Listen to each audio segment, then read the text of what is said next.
Sung has experienced a little bit of FOMO. A little bit of fear of missing out. I could totally see myself in Sung's shoes in this episode 4 of Solo Leveling, and the idea of like, I have this opportunity, I'm getting a lot of levels, I'm getting stronger, but am I getting over my head? Should I leave right now while I'm ahead? That's that FOMO. That FOMO's kicking in. But yes, episode 4 of Solo Leveling, a pretty decent episode. Honestly, this is a massive glow up for Sung getting super strong at this point. Power leveling, I guess the best term for it. I did check out the manhwa to kind of see if anything was skipped with this episode for once, and it does look like there's like 2 little pieces of snippets. I'm not sure what the actual novel series might have a lot more information here, but there was 2 little scenes that they did skip, which I'll get into when we get into them. But yeah, let's just get into my thoughts of this episode. Opening up with, yes, him running into lichens. Again, kind of applying his strength, which was what I was kind of saying the last episode, just punch the things. It doesn't seem like it's enough. He still needs to actually, I guess, pierce them. Which, this was kind of a shocker, and the idea that he goes to his inventory to find a weapon, and he finds Kim's sword. When he brought that out, I'm like, wait, Kim? Yeah, Kim, the guy that just took his sword and ran out. I was kind of surprised to see that. He says that it's like a very expensive weapon, and I guess we're playing into the idea in this world that weapons are kind of like Breath of the Wild. Sung experiencing the wonders of Breath of the Wild, that weapons just don't really last. And that was one of the first kind of skip content that we did technically get, was this little brief period of time. It was technically when he was noticing that Kim's weapon was breaking. We have a little brief moment where he does recall, like, yeah, back in the day, I saved up, got a weapon, and then that weapon broke. And then he didn't want to actually spend a lot into weapons anymore because he wasn't making ends meet. Which, yes, technically makes sense. For somebody that is at the lower tier, you're going to be buying weapons for all the money that you're making, and it does you well, but then he's like, well, it just ended up breaking when we fought a boss. And so he didn't want to, it's like that crappy idea of like, you're investing into being more stronger, but then that investment doesn't pay back because, at least for Sung's situation, he's stuck at these lower levels. Which they have technically described that in the idea that that's how these hunters go up in level. Because yes, once they awaken, that's their rank. They can't get stronger. And so they're getting stronger by buying more powerful weapons, looting the dungeons, getting more money, buying stronger weapons, and they're progressing that way. But if you're not progressing well enough, you're stuck down here and you're getting in debt just buying weapons in order to survive. And that's kind of what Sung was dealing with. But now he's got this weapon that is Kim's weapon, which is, yes, a much higher rank, much more expensive. But he's at least putting it to use. He's at least putting it. I kind of wonder how that whole happened, because obviously my assumption is that, yes, when he got destroyed in that double dungeon, Kim's weapon was sitting there beside him. He became a player, and I think like the loot that was sitting on the ground there, which was Kim's weapon, went into his inventory. So now he has this inventory that is kind of being kept there, and he's able to pull it out whenever he wants. I'm kind of curious if there was anything else in that room that he actually had in there. I guess technically we've seen his inventory, and he was looking at all of his inventory, so I guess it was just Kim's weapon, which was kind of an interesting little addition they added in there. The other skip content they had technically was, at some point, it cuts over to the hospital that he was, yes, technically Sung is still admitted in the hospital. He just left. But they're kind of questioning where he went, where he's at. We need to kind of keep him in lockdown. But they were also talking about the struggles that they have versus the hunters themselves. Mentioning the idea that, yes, it's kind of tragic how a lot of these hunters come in with wounds that are much more graver and different than what they see with just regular citizens and their accidents that they have. And he kind of points out, the doctor at the time kind of mentions the idea that, yeah, these people are kind of like monsters. They're going in there and they're getting these wounds that are extremely difficult to deal with, and they're surviving through them. It's that separation of the two worlds. What the hunters see when they go in these dungeons that normal citizens don't ever see. And yeah, it kind of plays into that whole idea that I was joking about with the last episode, and how this portal's sitting there and everybody's talking about how like, crap, another portal. Those hunters need to get in there and take it out. It's kind of, again, that making it a grounded reality in this world that everybody deals with on a regular basis. They just kind of understand that it's just a daily occurrence. It's, again, a pothole in the road that they just want somebody to fill it in. Which kind of plays into the later part of this episode, having all these people that are standing around wanting to take pictures of this break. It's like, what the hell are you people doing there? This thing can kill you. Why are you standing going, oh yeah, let me take pictures? It's kind of dumb. Oh yeah, there was also one other thing that they kind of they kind of sidestepped in this episode is, yes, he starts to fight all these lycans. I do like that aspect of him at that point realizing, I need to get stronger. He's pushing through it. He's realizing if I want to break from this weakness that I have, this fear, I need to fight these things. This is something that I need to dedicate myself to in getting stronger. There's a lot of emphasis in this entire episode about the idea of how he was weak before and that he needs to get stronger by pushing through this whole situation. He will play into this game if it will make him stronger. And yes, part of that, and again, sort of sidestepped in this episode, is as he's fighting through all this stuff, he's essentially trying to learn everything he can about it. And that kind of plays into Sung as a character. We experienced that with that first double dungeon. He is not strong, but he was using knowledge and his quick wit and survivability in order to get through things. Something, again, that they will hit on with the whole fight with the snake later on. So he's not just beating up all these monsters. He's not just slicing through them and leveling up. He's also learning their tactics and their patterns so that he knows how they attack. He knows where they come from. He's learning about the monsters themselves in order to outmaneuver them. But yeah, that's all leads to the final boss, which he gets to a point where he can't level up anymore. I kind of typical to your video game genre. You have the aspect of their nameplates change color over time. The weaker ones turn white, whereas the stronger ones are red.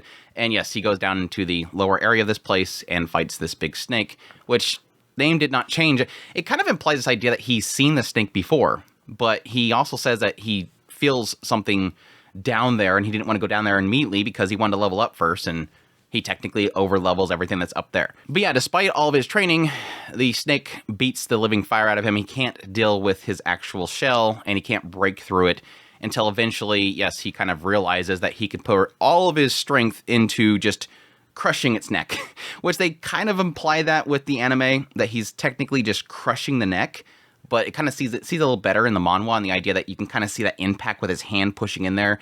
He literally squeezes the neck until it dies. But I do like what's sort of going through Sung's head right here in the idea that it is all about, again, pushing back past being a weakling and being stronger.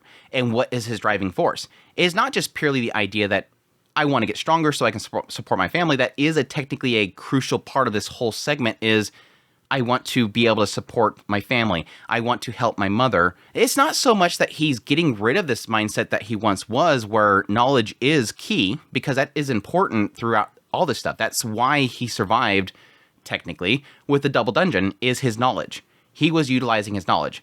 But he's realizing at this point that it's not just that knowledge. And I do like that. This idea that when we were in that double dungeon, my knowledge helped people. And he got a lot of credit from the people around him saying, man, we would have been dead if it weren't for your knowledge. Thank you so much for your knowledge. He's weak, but he's knowledgeable. He's crafty in this situation. He's figuring out what we need to do in order to survive. But unfortunately, the lesson that he learned in that double dungeon is, despite all that, he was still betrayed. By those that were stronger than him, he was still betrayed. In that moment, he was still the weakest man of all humanity. This nickname that has been stuck with him his entire life, it got him nowhere. Despite the fact that he learned to survive, despite the fact that he learned how to think quick, in the end, it meant nothing, because those that were strong still defeated him. Those that were strong still abandoned him, still betrayed him. So, in order to offset that, he can't just rely on knowledge alone. He needs to get stronger. That's the realization that he's having here to push him to, again, squeeze Snake's neck until it dies. Really cool, really cool. I do like also that they're kind of hinting at a few aspects of his stats in this entire thing. He is technically getting stronger, yes, allows him to punch things, allows his body to be extremely light as a feather, and that's all he's been pumping points into. It's just nothing but strength. Now, yes, as he fought the Lycans and stuff, he's getting these other stats up because it's kind of spread in his leveling, versus when he was doing quests, he was getting one skill point, he was just applying it to strength. But there's two aspects of his stats that are being applied here, and yes, strength, but additionally, perception. Perception seems to be being applied in the idea that he's able to kind of tell what threats are, and as he leaves the dungeon later on, he's able to see where the boss is. So I'll be curious to see how it applies to everything else, like, yes, technically, magic. I think I'm most curious about magic because it's never implied that he's a magic user. I'll be curious to see if he can get spells or something like that, or maybe he needs to learn spells in order to apply to it. And it might be that he gets spells through leveling up or by fighting certain bosses. But yes, when he beats the boss, he gets a fang, which is really cool. I kind of wonder if there's going to be some sort of system in play that allow him to essentially keep his weapons, because he got a pretty interesting weapon. The idea that it's much more stronger than I think in the manhwa it says that the dagger that he got was twice as strong as his dagger. But in the anime, it sort of implies that it was twice as strong as Kim's sword. Either way, it's a very powerful weapon. And additionally, it also applies a paralyze, and it can life leech, which is kind of interesting. And additionally, flagging this poison pouch that I'm sure that he's going to end up using later on. By the flavor text, it sort of implies that this poison pouch that he gets is a potion that he can drink that will make his skin strong, but it impacts his muscle mass. So it gives him a physical defense, but his muscle strength, his strength will reduce by, was it 35%? I'm curious if that's a temporary thing or if it's like a demerit permanently.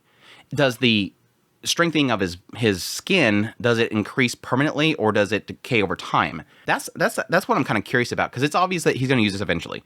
At some point, he's going to have to go, crap, I need like super powerful skin, chug it, and does it permanently damage him? And again, does it permanently keep his I guess his skin like super scaly or something like that? I'll be curious to see what they end up using with that, but it's obviously something flagged for later on. But yes, he defeats the boss, the dungeon decays, he walks out.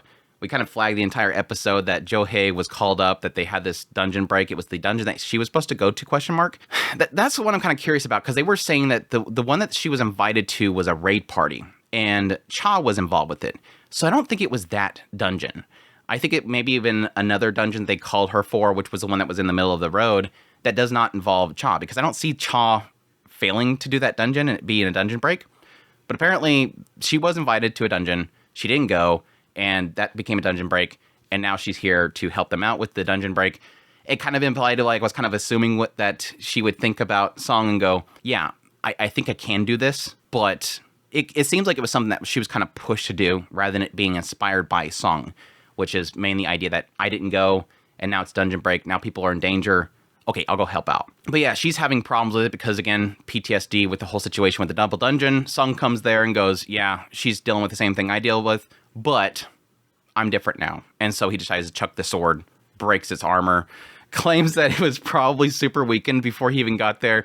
But no, everybody that's there is going, holy crap, who just knocked out its armor? That was kind of a dumb thing. I was like, why didn't he just hang out and say, hey, guys, are you all right? You know, check them out. No, he just threw it and said, must have been weak, and then leaves.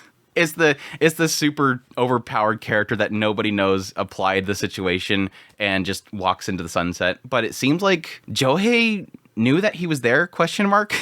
It was like one of those moments where, like, she turns around and goes, oh, it's Song. And it's like, did she see him? It doesn't, even the manhwa doesn't imply if she's seen him or not. But it seems to imply that she knows that he was there or that he did something. So I don't know, maybe they'll run into each other later on and she can explain that. I mean, it answered that question like a couple episodes ago. That was one of my early question marks. What was a dungeon break? Because they were saying avoid dungeon breaks. And my assumption there was that they wanted to keep the dungeons from collapsing so they can keep getting items out of it. But no, it was the reverse. They want the dungeons destroyed because dungeon breaks allows the monsters to get out. So it's something that they want to avoid in order to keep people safe. Which is, I guess, for once, a case where the government is doing something that is positive for the people. Anyhow, I think that's all the notes I had. I mean, other than the fact that he does discover that he has a store system and that he can sell things and possibly buy things in the future. I was kind of assuming at this point he was high enough leveled in order to check it out. So hopefully whatever's in the store is kind of interesting. I don't know if it's going to be weapons. It's probably going to be potions and stuff like that. But obviously the question mark right now is he going to get another dungeon like this in the future? Or is he going to be going back to being a hunter? And that's going to be a massive question mark. Is he going to have his rank checked again and he's going to be higher? Or is he always going to be seen as a low rank? Is he always going to be seen as having 10?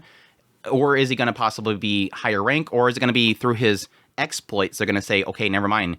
You can go to higher dungeon, or maybe he just says, I want to go to higher dungeon.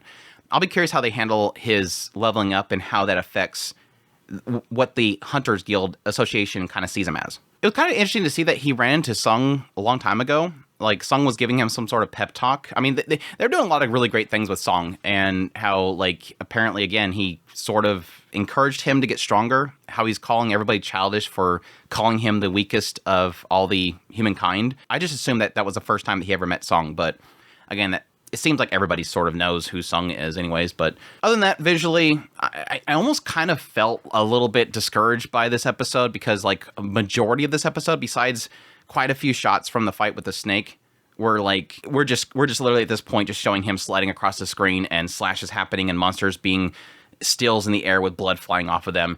I don't expect this entire series to look amazing, but it felt kind of blah for the earlier parts with it, which again is similar to a lot of the shots from the manhwa. But again, the manhwa is stills. We want the anime to be animated. So I was a little bit disappointed in a lot of this episode just not being very much animated, but it is what it is. But anyhow, that's my thoughts on episode 4 of Solo Leveling. Hope you guys enjoyed this video. As always, if you did, make sure that like button down below, comment, let me know what's thought of the episode. Additionally, if you're new to the channel, make sure that subscribe button to get my content and news, reviews, first impressions, top list. If it's anime, it's pretty much here. Additionally, if you want to support the channel more, I have a Patreon link, tips link, super thanks, membership button down below. Greatly appreciate it, but it does. And y'all take care.